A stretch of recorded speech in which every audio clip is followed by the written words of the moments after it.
भैया जी कैन में आपका एक बार फिर स्वागत है। बातचीत के सिलसिले को जोड़ने के लिए एक बार फिर से मैं आपके बीच में हाजिर हूं।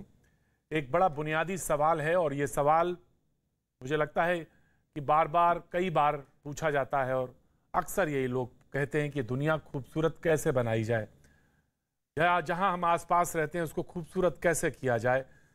जी हाँ, जाहिर सी बात है, सबके हक हुकूक बराबर हो, सबके समान हो, जहां किसी को किसी से भय ना हो और सारे लोग बराबरी के हिस्से पे मौजूद हों। ऐसी दुनिया, ऐसा समाज सब कल्पना करते हैं और ऐसा सबके तबक्कों में, सबके के दिमाग में ये रहता है। लेकिन ये संभव कैसे हो, ये एक बहुत बड़ा बुनियादी सवाल है। जब जहां पर लोगों के हक और हुकूक छीने जाएं, वहां ये कैसे संभव है। आज एक इसी बुनियादी सवाल से और इसी बुनियादी सवाल से लेके अफगानिस्तान और अफगानिस्तान से तालिबान और तालिबान से लेकर तमाम रेफरेंसेस के बीच में एक सवाल लेकर मैं आया हूं, हाजिर हूं।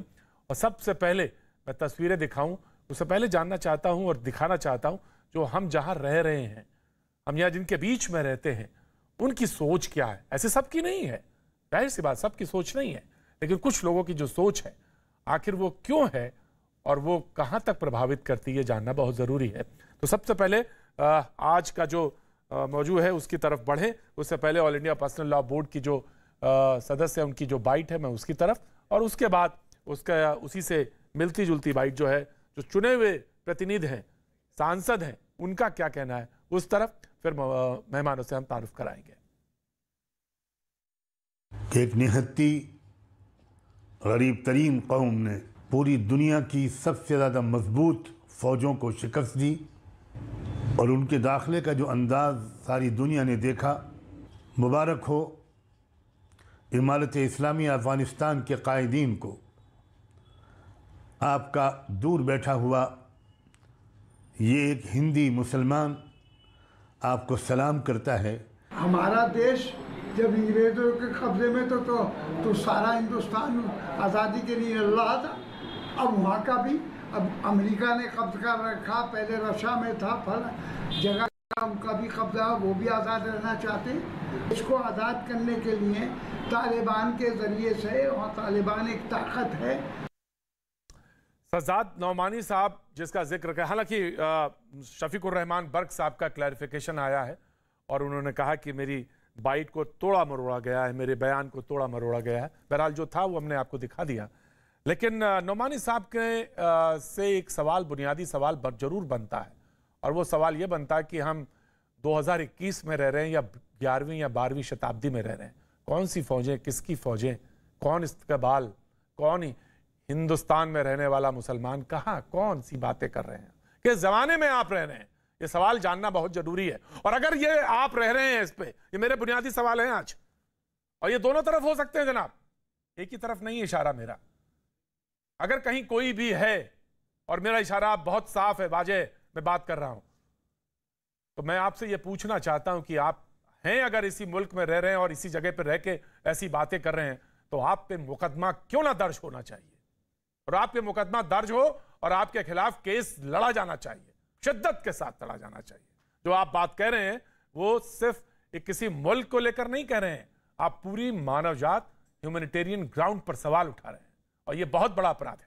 जी, मेहमान से मैं अपना तारुफ कराना चाहूंगा। शहजाद पूनावाला राजनीतिक विश्लेषक हमारे साथ मौजूद हैं। माजिद हैदरी साहब राजनीतिक विश्लेषक हमारे साथ श्रीनगर से जुड़ रहे हैं, बहुत बहुत शुक्रिया। शिवम त्यागी राजनीतिक विश्लेषक हमारे साथ मौजूद हैं, मेरठ से हैं। शुएब जमाई साहब फाउंडर इंडियन मुस्लिम फाउंडेशन हमारे साथ जुड़ रहे हैं, बहुत बहुत शुक्रिया, थैंक यू सो मच। अंबर जैदी सामाजिक कार्यकर्ता हमारे साथ मौजूद हैं। 5 लोगों का पैनल है। सबसे पहले मैं मुखातिब होना चाहता हूं माजिद हैदरी साहब से, श्रीनगर से वो हमारे साथ जुड़ रहे हैं। माजिद हैदरी साहब, जो बात मैंने कहनी थी वो अपनी कह दी, लेकिन आपके पास 30 सेकंड है, आप अपनी बात कह सकते हैं। आपके भी ट्वीट्स मैंने देखे थे, आप भी खैर मकदम कर रहे थे, आखिर क्यों, सवाल ये है।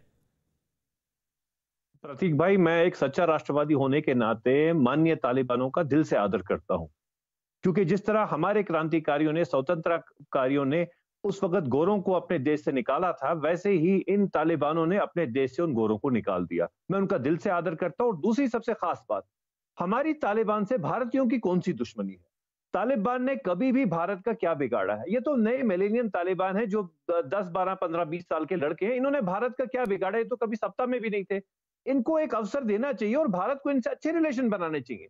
जब चाइना इनसे अच्छी रिलेशन बनाएगा, ईरान अच्छी रिलेशन बनाएगा, पाकिस्तान, रशिया सब इनकी तारीफ करेंगे। हम भारत अलग 1.5 इंच की मस्जिद क्यों बनाना चाहते हैं यहाँ पे? तालिबान हमारे पड़ोसी हैं, अपने देश को अपनी मर्जी से चलाना चाहते हैं और गोरों से उन्होंने संघर्ष करके आजादी पाई है। वहां अच्छे दिन आए हैं, हमें तो आदर करना चाहिए कि अब तालिबान की सरकार है, संपूर्ण बहुमत की सरकार है, उधर वहां पे अच्छे दिन आ रहे हैं, बहुत अच्छा है। हम क्यों ना खैर मकदम करें? क्या सिर्फ इस वजह से कि वो मुसलमान हैं तो हम उनसे नफरत करें? गलत बात नहीं, हमें बिल्कुल नहीं। आदर करना। वो इसलिए मुसलमान है, मैंने कहा कि मैं तो आपका भी श्रीनगर में मौजूद था, आप हमारे पैनल में मौजूद रहे। मैं तो कह रहा हूं कि नहीं, वो इसलिए मुसलमान है इसलिए हेट करें, ये तो इससे गिरी हुई कोई बात हो ही नहीं सकती। लेकिन जो मुसलमान उनसे वहां छोड़ के भाग रहे हैं वो कौन से मुसलमान हैं, मैं ये भी तो जानना चाहता हूं। मुसलमान को ही मार रहा है, यही तो आप ही के बयान को मैं सामने रख देता हूं, वही मुसलमान जो वहां से भाग रहा है। और सवाल यह है कि वो तो फिरंगियों के साथ ही भाग रहे हैं वहां से, जो फिरंगियों को, गोरों को वहां पनाह देते थे, गोरे उनके छोड़ के भगोड़े हो गए। अच्छा, तो फिर कानून, अच्छा चलिए, मैंने आप ही की मिसाल मान ली, तो फैसला आप ऐसे करेंगे कि एक महिला का जो वीडियो वायरल हो रहा है उसके सर पे गोली मारी जाएगी, इससे तय करेंगे? आप सभ्य समाज में रहते हैं, कैसी सोसाइटी में आप रहते हैं माजिद हैदरी साहब, आपको लगेगा ये तो शख्स जो बैठा है इसको क्या दर्द होगा, ये इसलिए हेट कर रहा है क्योंकि वो मुसलमान? ना, अंदर तक कलेजा लगता है, चीरता सा लगता है कि अफगानिस्तान में एक आदमी जिसको अल्लाह ही रास्ता तय करेगा। मैं तो ये कह रहा हूं कि डर किसको है, खौफ किसको है? जिसके हाथ में SLR है वो डरा हुआ है, या वो जो पंखे में बैठ के, वो जो प्लेन के विंग पे बैठ के सवार हो गया, वो खौफजदा नहीं है? कौन है ये तो मैं तय करूंगा। संभलने को तालिबान बेचारों को थोड़ा समय दीजिए संभलने को। गांव बेचारों को हम लोग वहां पे आगे उनको डालने, जिनके हाथ में गन हो, बेचारों को क्या बिगाड़ा उनने हमारे देश? मैं बताऊंगा। वो हमारे से दोस्ती चाहते हैं, ठीक भारत को करनी चाहिए, मोदी सरकार को दोस्ती करनी चाहिए। राइट। मैं 30 सेकेंड माजिद हैदरी के बाद शुएब जमाई साहब, 30 सेकेंड आपके अपनी बात रखिए। मौलाना सज्जाद नोमानी साहब कहते हैं निहत्ती कौम ने सबसे मजबूत फौज को शिकस्त दे दी। लगता है जैसे कोई 11वीं शताब्दी में हम रह रहे हैं, कोई घोड़े पर सवार होके आ रही हैं फौजें आ रही हैं और उन्होंने जीत लिया। ये है, हम इस समाज में रह रहे हैं, इस सोसाइटी में रह रहे हैं, इस दुनिया में रह रहे हैं। इस्लाम इसलिए जाना जाता है, मुझे बताइएगा जरा आज गौर करके, मैं सीखना चाहता हूं जी जमाई साहब। जी बिल्कुल। देखिए, मौलाना सज्जाद नुमानी साहब बहुत ही मकबूल शख्सियत हैं और all India Muslim personal law board में बहुत बड़ा रुतबा है उनका। तो देखिए, उन्होंने जो बात कही है उसके एनालिसिस में अपने इस अंदाज में कर सकता हूं कि दुनिया में जितने भी लिबरेशन मूवमेंट रहे हैं, चाहे बांग्लादेश का लिबरेशन मूवमेंट हुआ तो हमने वहाँ पे मुक्ति वाहिनी को हथियार दिए कि तुम पाकिस्तानियों के खिलाफ लड़ो, और हमने पाकिस्तानियों से उनको आज़ाद करवाया। पूरे दुनिया, मैं तो चूंकि भारत के स्वतंत्रता सेनानियों से कोई इक्विवेलेंस ड्रॉ करने की जहमत या गलती नहीं करूंगा, लेकिन दुनिया के जितने भी लिबरेशन मूवमेंट में उसमें हमेशा से दो बातें चलती रही है। कुछ लोग डिप्लोमेसी और बातचीत के जरिए से करते रहे, जैसा अफगानिस्तान के लोग अभी दोहा और कतर में और सब जगह करे, रशिया में, इंडिया भी उसमें शामिल था, जयशंकर जी भी मिलने गए थे। और दूसरी तरफ गन बंदूक, यहाँ पे चाहे लिबरेशन मूवमेंट में हमने भी यहाँ से काकुरी कांड किए, हमने भी यहाँ से संसद में यहाँ से अंग्रेजों के दौर में यहाँ से बम गिराए थे। तो ये दो चीजें रही। और अफगानिस्तान एक शुएब जमाई साहब, भारत के स्वतंत्रता आंदोलन में सबकी शहादत रही है और बराबर से शहादत रही है सबने। मैं आ रहा हूं, मैं यहाँ पे बराबर अमर सैदी बात को बिल्कुल आगे नहीं बढ़ने दूंगी। जैसे लोग जो हमारे देश के स्वतंत्रता सेनानी हैं, जिनके खून से हमारे देश को आजादी मिली है, वो एक आतंकवादी संगठन के साथ उसका कंपैरिजन कर रहे हैं, और आप ऐसे लोगों को आप स्पेस दे रहे, मंच दे रहे। मैं माफी चाहता हूँ। शर्म की बात है कि एक लोकतांत्रिक देश में रहकर आप आतंकवादी संगठन के साथ हमारे शूरवीरों का कंपैरिजन कर रहे हैं। शर्म आनी चाहिए आपको। सरकार ने यहाँ से बातचीत की है, दोहा और कतर में बातचीत चल रही, आपको क्या पता है? दोहा कतर में बात कर रही है, किस रेफरेंस में बात कर रही है, कहाँ पे आपने बात करी? संगठन के अब प्रवक्ता बनकर बैठे थे आपको, जनता को आप क्यों नहीं बताते कि उन्होंने खून बहाया।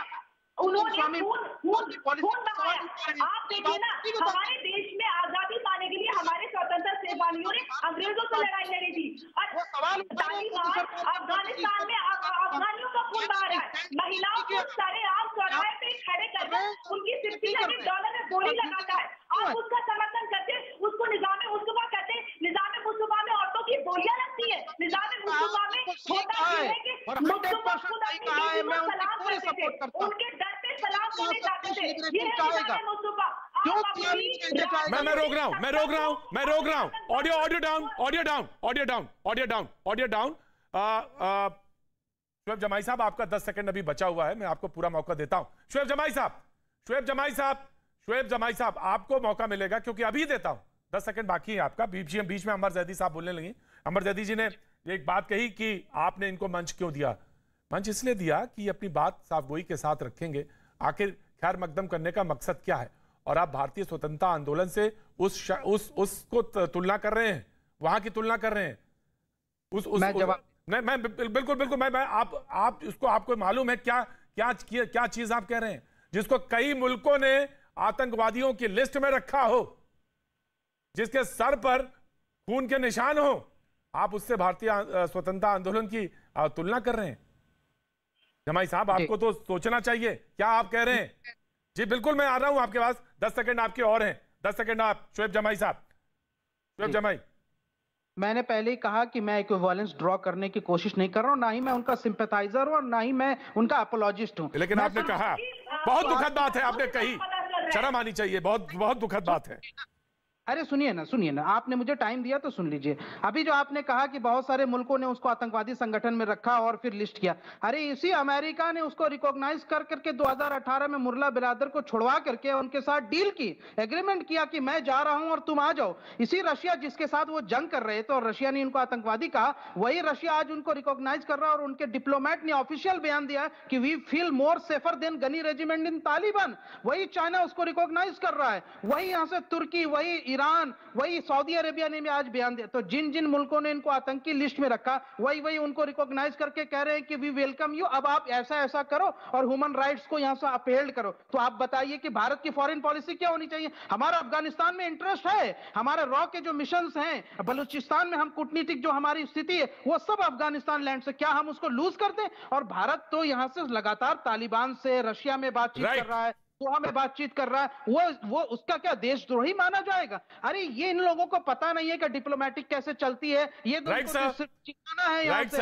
सर, आप फ्रीडम स्ट्रगल की तुलना तालिबान से कर रहे हैं, मौलाना कलाम की, है ना, आजाद की तुलना नहीं। तो मैं तो नाम गिनाने लगता हूं आपके सामने ना, मैं तो नाम गिनाने लगता हूं ना। आप उनकी स्ट्रगल, उनकी तुलना उन तालिबान से कर रहे हैं जो चौराहे पे खड़े होकर महिला को गोली मारते हैं। आप तुलना उनसे कर रहे हैं। मैं आता हूं शुएब जमाई, बिल्कुल शुएब जमाई, आज बहस होगी, बिल्कुल बात होगी और जमकर बात होनी चाहिए इस पर जो आपने बात कही है। जी, नाउ 30 सेकंड शहजाद पूनावाला। प्रतीक जी, सबसे पहले देश के सबसे बड़े मंच पर मैं भारतीय मुसलमान होने के नाते ये आभार प्रकट करता हूं अपने ग्रैंड पेरेंट्स का कि उन्होंने भारत को चुना, वरना आज मैं आपके शो पर नहीं बल्कि किसी पहिए या प्लेन के विंग पर लटक रहा होता और माजिद हैदरी और शोएब जमाई जो है वो वहां पर बंदूक नीचे लेकर खड़े होते और वो हम तीनों जो है हमारा क्या हाल होता आपको भी पता है, मुझे भी पता है। मैं इनको कहता हूं ये लिबरल्स है, तालिबानी लिबरल्स, जिनको मैं कहता हूं तालिबानी डेल्टा वेरिएंट। एक तो तालिबान जो बंदूक लेकर काबुल में खड़ी है और एक विदाउट गन तालिबान जो चैनल पर आकर तालिबान के लिए, शरिया के लिए एक माहौल, वैचारिक माहौल तैयार करती है। ये गुड तालिबान कहते। अरे सुन लीजिए प्रतीक जी, देखिए गोलीबारी शुरू हो गई है, यहां का बिरादर शुरू हो चुका है। प्रतीक जी आप भारतीय डिफेंस फोर्स की तरह काम करके मुझे बचाइए, वरना ये बिरादर मेरा गला काटेगा। पहला ये पहले बिरादर मेरा गला काटेंगे, ये देखिए मेरा गला काट देंगे ये बिरादर से बचाइए मुझे प्रतीक जी, मैं अपनी बात पूरी करना चाहता हूँ। अरे आप तो टॉलरेंट हो ना। तालिबान डेल्टा वेरिएंट, रुक जाओ शोएब भाई, बात आगे बढ़ाने दीजिए, मैं आऊंगा, डिबेट ओपन कर रहा हूँ। शोएब भाई बात तो बढ़ाने दीजिए। शोएब भाई डिबेट ओपन करूंगा मैं। बुनियादी सवाल है मेरा भी, एक बुनियादी सवाल है, मैं भी करूंगा। जी बोलिए, मुझे बोलने का मौका दिया जाए। हाँ जी प्रतीक, मुझे बोलने का मौका दिया जाए, क्योंकि यहाँ पर गुड तालिबान नहीं, इस तरीके से डिबेट नहीं होती। यहाँ पर गुड तालिबान बोलने वाले 2 पैनलिस्ट बैठे हैं। अब मैं 1 सेकंड, मुझे प्लीज बात करने दीजिए। इस तरीके से डिस्टर्ब करेंगे तो कैसे बात रखूंगा। यहां पर क्योंकि किसी ने कहा कि ये गुड तालिबान, इन तालिबानियों ने किया ही क्या है? अरे इन्होंने IC-814 को हाईजैक किया था, याद नहीं है आपको? ये कहते हैं तालिबान तो वुमेन एम्पावरमेंट चाहता है। देखिए तालिबान 2.0 बदल गया। तालिबान के गुणगान किए जा रहे हैं। आपको मैं बयान सुना रहा हूं यास्मीन निगर खान। कौन है यास्मीन निगर खान? हमारी स्वतंत्रता सेनानी खान अब्दुल गफार खान की ग्रेट ग्रैंड डॉटर। ये कहती है तालिबान आने से हमारा मुल्क बर्बाद हो जाएगा, महिलाओं पर उत्पीड़न होगा। CNN ने अभी 15-20 मिनट पहले एक रिपोर्ट फाइल की है कि 3 बार दरवाजे पे नॉक किया, चौथी बार गोली से मार दिया नाजिया को। यही इंटरनेशनल रिपोर्ट्स आ रही है कि किस तरीके से जलालाबाद में अफगानिस्तान का फ्लैग लेकर चले थे अफगान के कुछ लोग, तो उनको गोलियां चला दी इन्होंने। ये गुड तालिबान है और इसी की वकालत करने आए हैं ये लोग। मैं पूछना चाहता हूं कि किस तरीके का इस्लाम और किस तरीके का शरिया माजिद हैदरी चाहते हैं, जिसमें कि अंबर जैदी जैसी महिलाओं को पढ़ने लिखने का अधिकार ना हो, जिसपे उनको मूवी या म्यूजिक में काम करने का अधिकार ना हो। ये उनकी मानसिकता है। मुझे शर्म आती है, घिन आती है। और अगर आपको लगता है बहुत सेफ है वहां का तालिबान, तो चले जाइए वहां पर। आपको देश में भागवा तालिबान से कोई परेशानी नहीं है।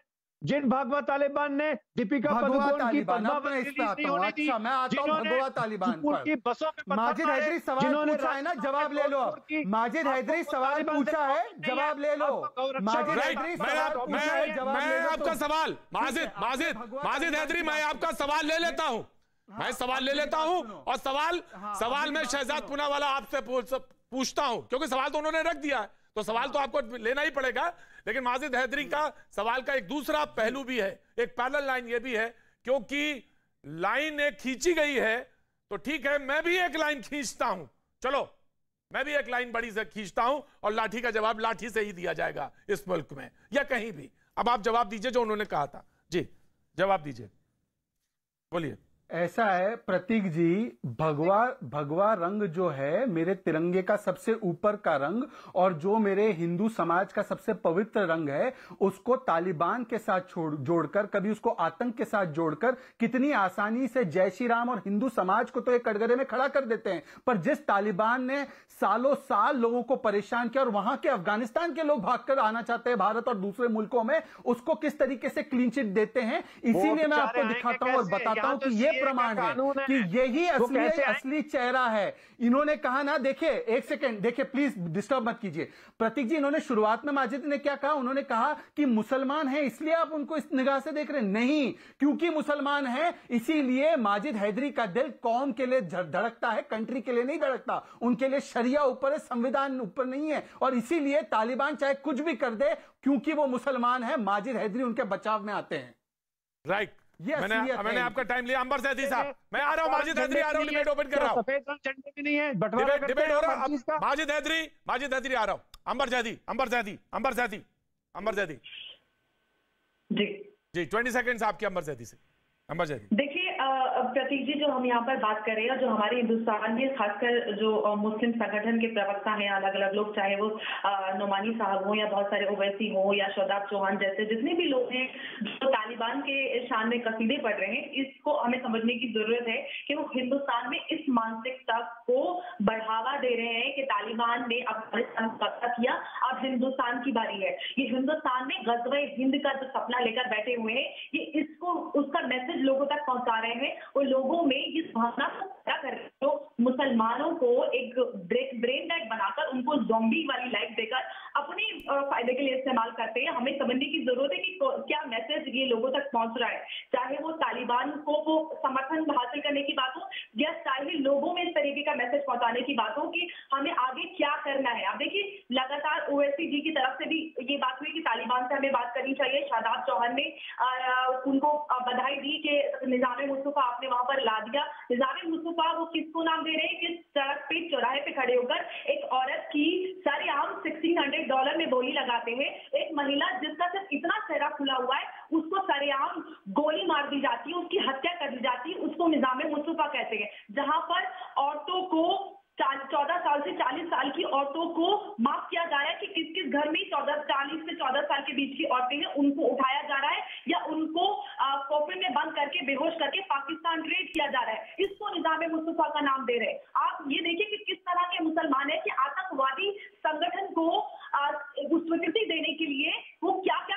रहती है।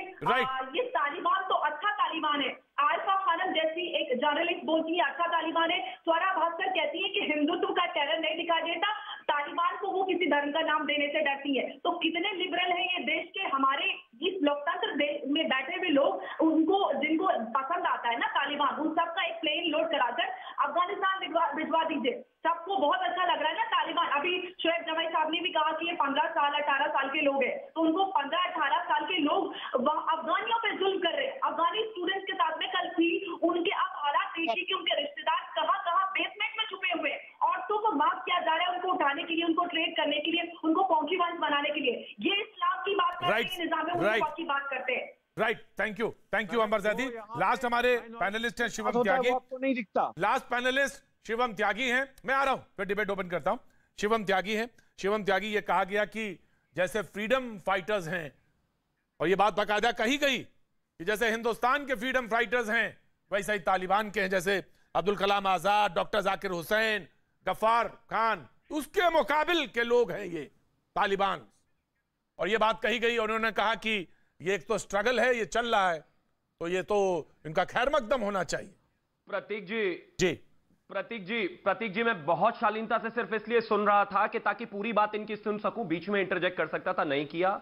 मैं बात किसी और तरीके से शुरू करना था, लेकिन हां, जो अफगानिस्तान की शान में कसीदे पढ़ रहे हैं और इस देश के भगत सिंह, राजगुरु, सुखदेव, सरफुद्दीन, इन सबको कह रहे हैं कि ये वैसे ही हैं जैसे तालिबानी है, तो सुन लीजिए, मेरे देश ने जंग लड़ी, सबने मिलकर लड़ी, लेकिन किसी महिला की बोली नहीं लगाई गई, किसी धर्म विशेष की या किसी भी महिला की खड़ी होकर बोली नहीं लगाई गई। परसों हेरात में खड़े होकर यह कहा गया कि 15 से 45 साल की उम्र की महिलाओं को गाड़ियों में बिठा दीजिए, यह नहीं हुआ। सब मिलकर लड़े, लेकिन किसी को यह नहीं कहा गया, किसी को गोली नहीं मारी गई। अगर लड़े तो अपने देश के लिए लड़े गए, किसी को धर्म विशेष को टारगेट नहीं किया। और आपने क्या कहा, मैं आपको एक और चीज कहना चाहता हूं, ये जो काबुल एयरपोर्ट पर जिम में लटके हुए बंदरों को और पाकिस्तान की फौज को मिलाकर ये जो शरिया वाला गुनाह आपको लगता है ना, ये हिंदुस्तान से लड़ पाएंगे, 2 दिन नहीं टिक पाएंगे ये इस देश की फौज के सामने। 2 दिन इनकी औकात नहीं, आई रिपीट माई सेल्फ, इनकी औकात नहीं है कि ये इस देश की फौज के सामने 2 दिन रुक पाए। तो ये जो शरिया वाला अपने दिमाग में फितूर पाले हुए है ना, बेहतर है इसको वहीं पाले रखिए। और तीसरा, कश्मीर में की थी ना कोशिश, घर में घुस के मारा। जो इस देश के खिलाफ बात करेगा, इस देश की सेना AK-47 लेकर इतनी गोली मारेगी कि आपको समझ में नहीं आएगी। और अंत में, चाहे ये समाजवादी के सांसद हो और चाहे all India Muslim personal law board के प्रवक्ता हो, हमारे लोकतंत्र को हमारी कमजोरी मत समझिए। हमारे लोकतंत्र में आपको बोलने की आजादी तो जरूर है, लेकिन अगर इस देश के खिलाफ बोलोगे तो सुनो, आप बर्दाश्त नहीं कर पाएंगे। और ये किसी हिंदू मुस्लिम का मसला नहीं है, हिंदू मुस्लिम का मसला तो बिल्कुल नहीं। आप मुझे एक चीज बताइए, ये जो तालिबानी सोच के ये 2 लोग बैठे हैं, ये तय करेंगे इस देश में कि पैनल में बैठी हुई एक महिला अंबर जैदी को कैसे कपड़े पहनने हैं। वहां पर जिन महिलाओं के साथ बलात्कार हो रहा है, मारा जा रहा है, पीटा जा रहा है, वो मुस्लिम इनको नजर नहीं आते, लेकिन तालिबानी इनको मुस्लिम नजर आते हैं। ये तालिबानी 5 महिलाओं का दिमाग में शरिया है। सुनिए जरा माजिद हैदरी, सुनिए जरा, बहुत देर बोले आप, बहुत देर बोले। आपको तो अलाउड नहीं किया जाना चाहिए था, लेकिन आप फिर भी बोले। और एक और चीज सुनिए, ये एक सेंटर फॉर स्टडीज जो टेक्सास में बनी थी, उसमें कहा गया था कि अफगानिस्तान में भी 85% लोग और मिडिल ईस्ट से लेकर यूरोप तक करीब 75% लोग शरिया चाहते थे। देख लिया ना शरिया का क्या हाल है। और अगर इतना ही शरिया का शौक है ना, तो अफगानिस्तान परिवार सहित 10 दिन बिताकर आ जाइए, समझ में आ जाएगा शरिया क्या होता है। इस कानून के तहत यह बैठे हैं ना, कानून के तहत यहाँ पर बैठकर गालियां दे सकते हैं, लेकिन सुनो, Now the debate is open. Debate is open. Now the debate is open. Debate is open. Debate open है. Majid Hydari, right? The debate is open now. लेकिन एक बात जरूर कहना चाहता हूं सबके साथ, किसी भी रिलीजन को बहुत एहतराम है, बहुत सबका बहुत सम्मान है। डिबेट है ये, नियम यही है कि सबके सम्मान में बात कही जाए, लेकिन हाँ, इस मुल्क में लोकतंत्र है, डेमोक्रेसी है, शरिया नहीं लागू होती। बस ठीक है, माजिद हैदरी अपनी बात शुरू करिए। तो डिबेट इज ओपन नाउ। मैं आ रहा हूं। नहीं प्रतीक भाई, शरिया की तो बात ही नहीं है, धर्म की बात कहाँ है यहाँ पर? धर्म की तो बात ही नहीं है, ये तो धर्म के ठेकेदार ही फर्जी हैं।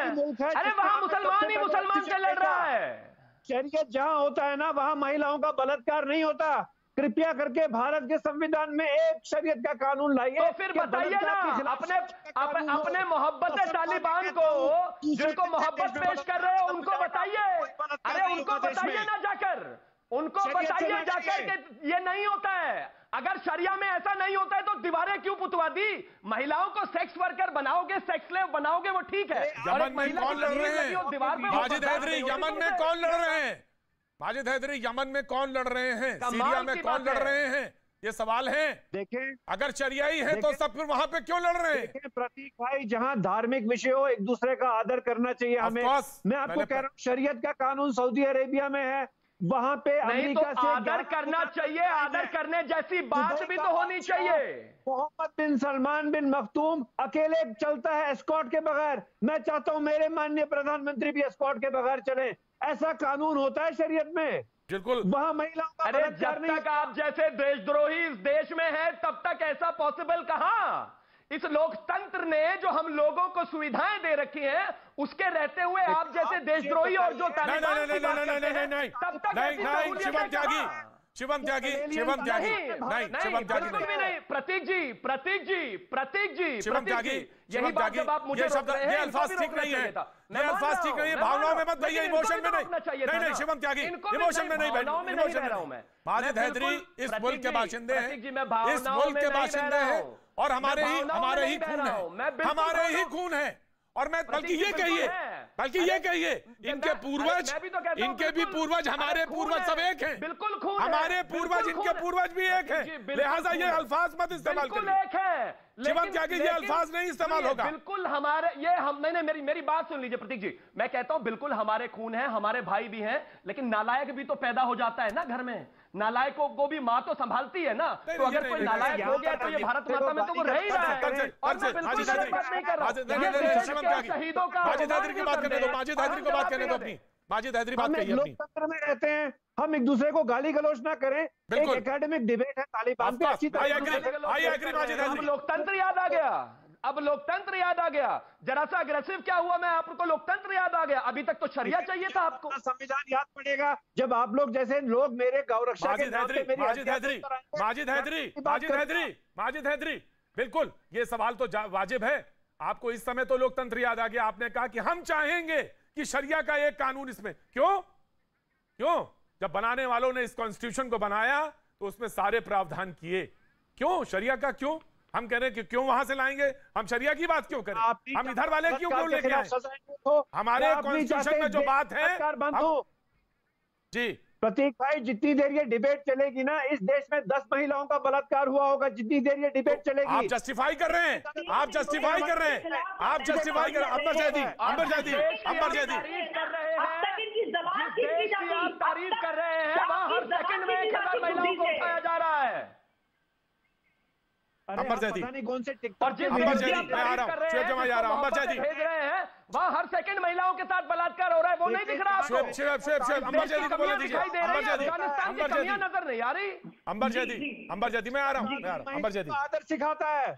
अंबर जैदी ऑडियो डाउन, सारी डाउन। अंबर जैदी जी देखिए प्रतीक जी, आप यहाँ पर बैठकर जो माजिद हैदरी साहब शरिया कानून लाने की बात करें, मैं तो कहती हूँ माजिद हैदरी के लिए शरिया कानून लागू हो जाना चाहिए। जो 4 दिन से बैठकर ये तालिबान के कसीदे गढ़ रहे हैं ना, अब तक इनकी जुबान बुद्धि से निकाल के इनको लटका दिया जाता अगर शरिया का कानून होता। यहाँ पे लोकतंत्र है और इनको संविधान के तहत इतनी इजाजत मिली हुई है कि 4 दिन से बैठकर टीवी पे, नेशनल टेलीविजन पे बैठकर, बड़े प्लेटफॉर्म पर बैठकर हमारे देश के दुश्मनों के किस्सान में कसीदे पढ़ते हैं और इसी देश में बैठकर इसी देश के खिलाफ इसको टेरर का नाम देते हैं कि हिंदुत्व आतंकवाद है। आप अगर कोई गाय के नाम पर किसी की हत्या करता है तो हम उसकी पुरजोर मजम्मत करते हैं और उसके खिलाफ शिकायत भी होती है, कार्रवाई भी की जाती है। ऐसा तो नहीं है कि अगर किसी ने गाय के नाम पर मारा और उसी उल्टा उसको बहुत सम्मान दिया जा रहा है या उसके खिलाफ कार्रवाई नहीं हो रही है। मोहम्मद इखलाक को किसने मारा पहले मुझे ये बता। नहीं, अब आप बात कीजिए, सबूत की बात कीजिए। कीलू खान को किसने मारा? मोहम्मद इखलाक को किसने मारा? अंसारी के कातिल कहां हैं? शुएब जमाई मैं आया। शुएब जमाई मैं आ रहा हूं। मैं रोक रहा हूं, डिबेट रोक रहा हूं। ब्रेक का समय है, ब्रेक का टाइम है, मैं डिबेट रोक रहा हूं। जब आप बात चल रही थी, शुएब जमाई एक इशारा कर रहे थे और शुएब जमाई जो इशारा कर रहे थे वो सब बहुत वाज़ेह था, सबने देखा। आप गला काटने वाला बता रहे थे ना। मैं आज बहस में एक सवाल रखता हूं, कौन मुसलमान, कैसा मुसलमान इस देश में, इस मुल्क में गला कटवाने वाला इंसान या गला काटने वाला इंसान? यही सवाल है ना। आप जब ऐसे कर रहे थे शुएब जमाई, गला काटने वाला शख्स होगा इस देश का हीरो या गला कटवाने वाला इस देश में हीरो होगा? ये सवाल मैं रखता हूं इस डिबेट पे, इस पैनल पे। वक्त एक छोटे से ब्रेक का, ब्रेक के बाद फिर आता हूं।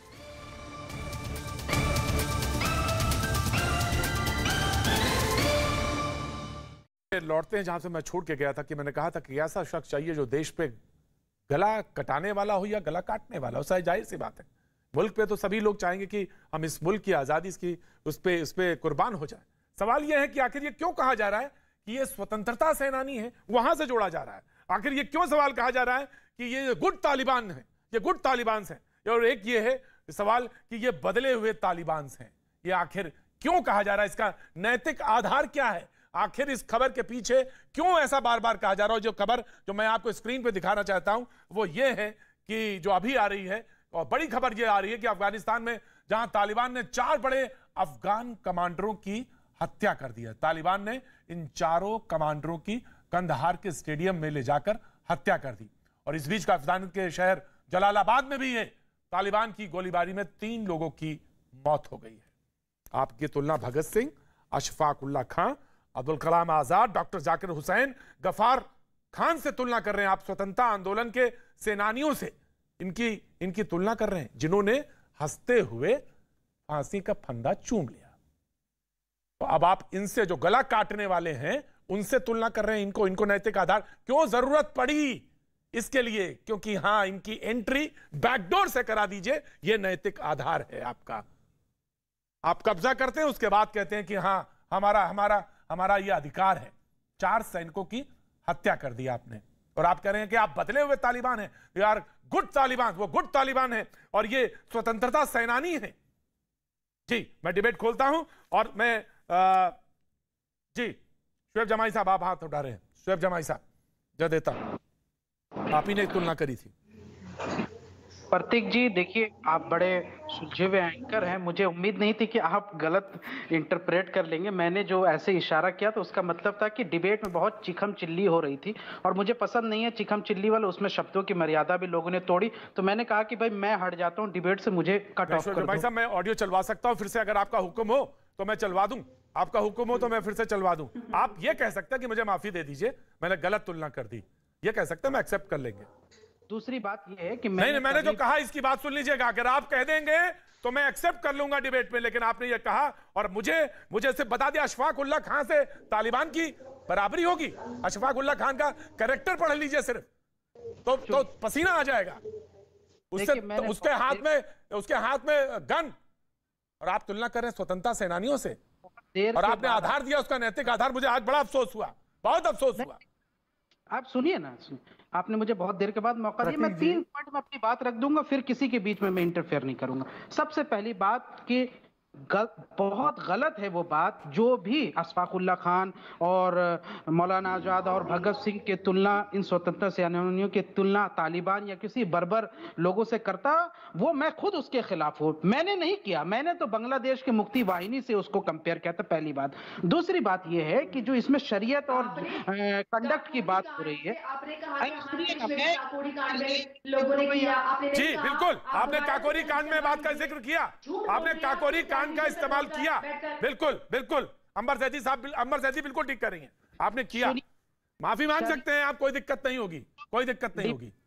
सुनिए ना, डिप्लोमेसी जो हमारे देश की चलती है वो इस पर डिपेंडेंट है। ज्ञान बता रहे हैं यहाँ पर बैठकर कि आप लोग डिप्लोमेसी नहीं समझते, आपको ज्ञान नहीं है, आप पढ़े लिखे नहीं है। सर ज्ञान आपको है। स्वतंत्र सेनानी दिखते हैं मुझे तालिबान में। हाँ, माफ करिएगा माजिद हैदरी, ऑडियो डाउन। माजिद हैदरी, आपको उसमें स्वतंत्रता सेनानी दिखते हैं, अशफाक उल्ला खान दिखते हैं उसमें अशफाक उल्ला खान, भगत सिंह दिखते हैं आपको। माजिद हैदरी, शहजाद पूनावाला,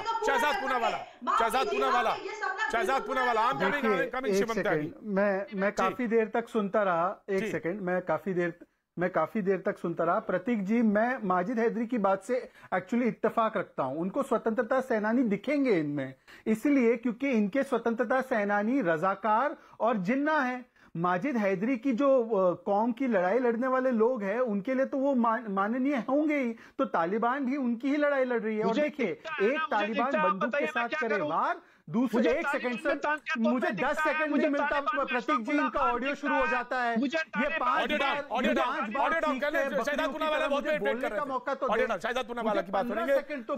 मैं आ रहा हूं, अपना बीपी नहीं बढ़ाऊंगा। माजिद हैदरी आ रहा हूं, माजिद हैदरी आ रहा हूं। मुझे प्लीज अपना मौका बोलने का, मुझे अपना मौका दीजिए। उसके बाद ये चीखते रहे तालिबान के लिए 4-5 पैनलिस्ट बोलने के लिए, तो वो बोले अपनी अपनी बारी में।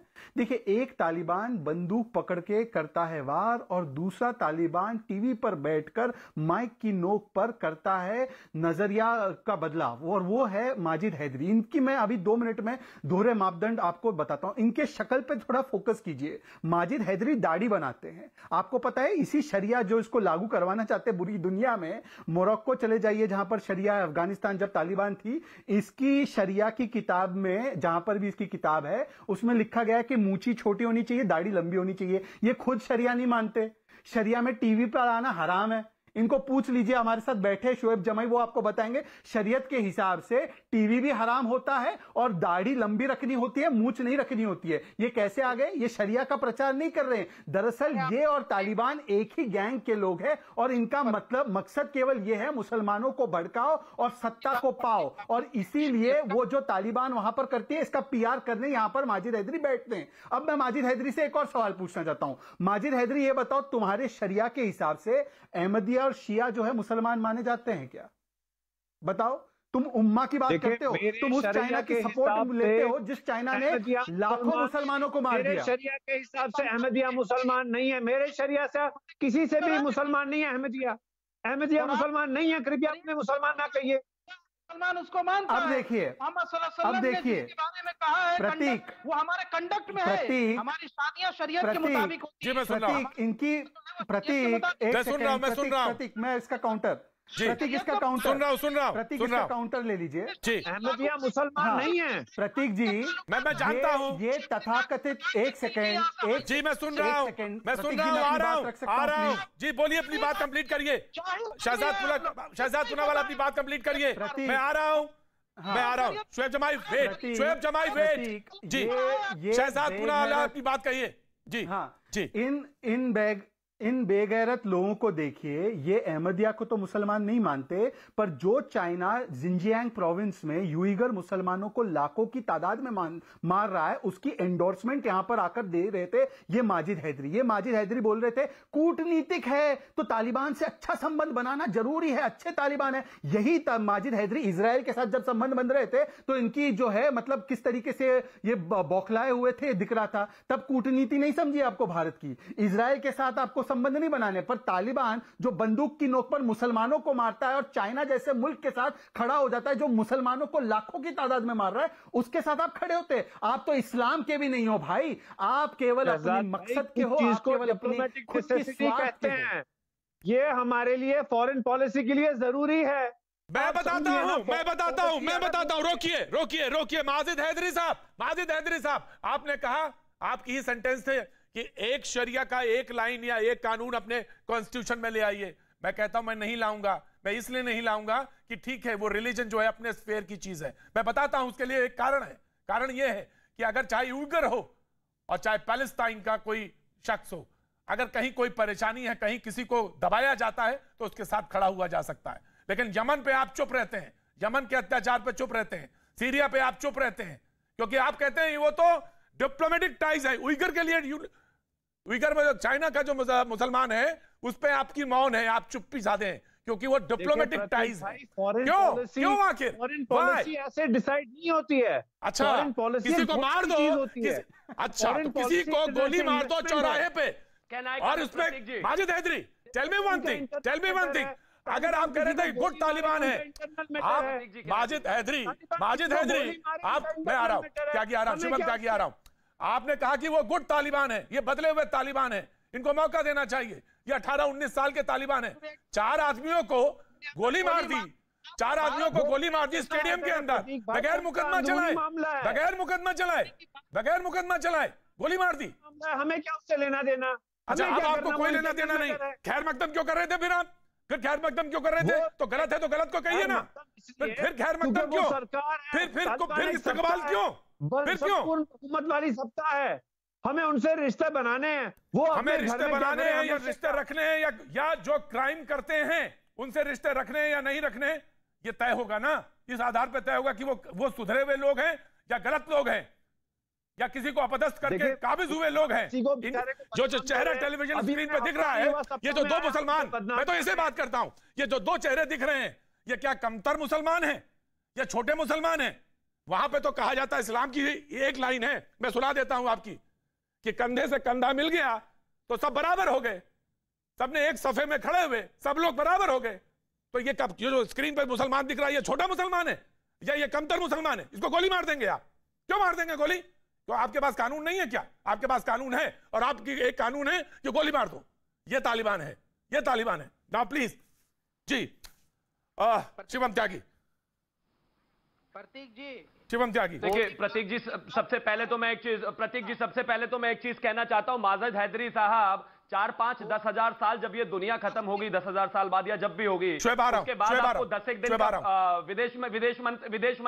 विदेश मंत्री बना देंगे। उसके बाद आप फलस्तीन, तालिबान सबसे बेहतरीन संबंध रखना। अभी फिलहाल यहां पर कोई विदेश मंत्री नहीं है, तो ये सरकार का काम है कि कितने संबंध रखने हैं, किस स्तर पर रखने हैं, वो उनको तय करने दीजिए। लेकिन जहां लोकतंत्र का राज नहीं है, वहां से बात करने के लिए क्या क्या नियम कायदे कानून होने चाहिए, वो सरकार तय करेगी। अब इनको कहिए बीच में उग्रवाद ना फैलाएं। और दूसरी बात, आपने 11वीं सदी से शुरुआत की थी प्रतीक जी। आपको याद होगा कि 11वीं सदी में राजा जयपाल सिंह जी के हारने के बाद, जब महमूद गजनवी मेरे देश की हिंदू महिलाओं को लेकर गया था, 4 लाख महिलाओं को, 17 बार उसने यहां पर युद्ध किया था, और वहां पे उसने दुख्तरे हिंदुस्तान नीलामे 2 दीवार बनाई थी, जहां पर 2-2 दिनार में महिलाओं की बोलियां लगी थी। मैंने उसकी तो बात नहीं की ना, मैं हिंदू मुस्लिम एक साथ मान के बैठा हूं ना।